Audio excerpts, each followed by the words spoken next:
AP news కి స్వాగతం.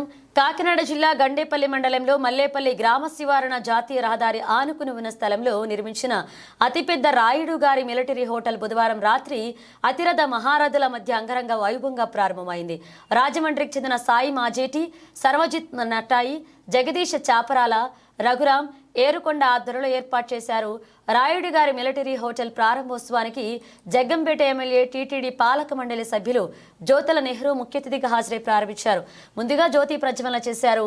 ఈ సందర్భంగా హోటల్లో పలు వంటకాల రుచులు చూశారు. ఎమ్మెల్యే నెహ్రూ మాట్లాడుతూ రాజమండ్రి నుంచి వైజాగ్ వరకు ఎక్కడా లేని విధంగా అన్ని హాంగులతో ఈ హోటల్ నిర్మాణం చేపట్టారన్నారు. అదేవిధంగా సామాన్యుడికి అందుబాటు ధరలు ఉండేలాగా అన్ని జాగ్రత్తలు తీసుకోవడం ఆనందకరమన్నారు. హోటల్ కూడా ఎంతో ఆస్వాదకర వాతావరణంలో ఉందన్నారు. కుటుంబ సమేతంగా ఈ హోటల్కు రావచ్చన్నారు. అనంతరం హోటల్ యాజమాన్యాన్ని ఎమ్మెల్యే అభినందించారు. ఈ కార్యక్రమంలో కాకినాడ జిల్లా తెలుగుదేశం పార్టీ అధ్యక్షులు జ్యోతుల నవీన్, మాజీ ఎమ్మెల్యే జక్కంపూడి రాజా, టీడీపీ జిల్లా ఉపాధ్యక్షులు కోర్పు సాయితేజ్, పోతుల మోహనరావు, కందుల చిట్టిబాబు, పరిమిబాబు, జాస్తి వసంత్, అడబాల ఆంజనేయులు, బీట్రా గిరిబాబు, పరిమి వాసు, సుంకవల్లి రమేష్, రామకుర్తి నరసింహం పాల్గొన్నారు.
సోను గారు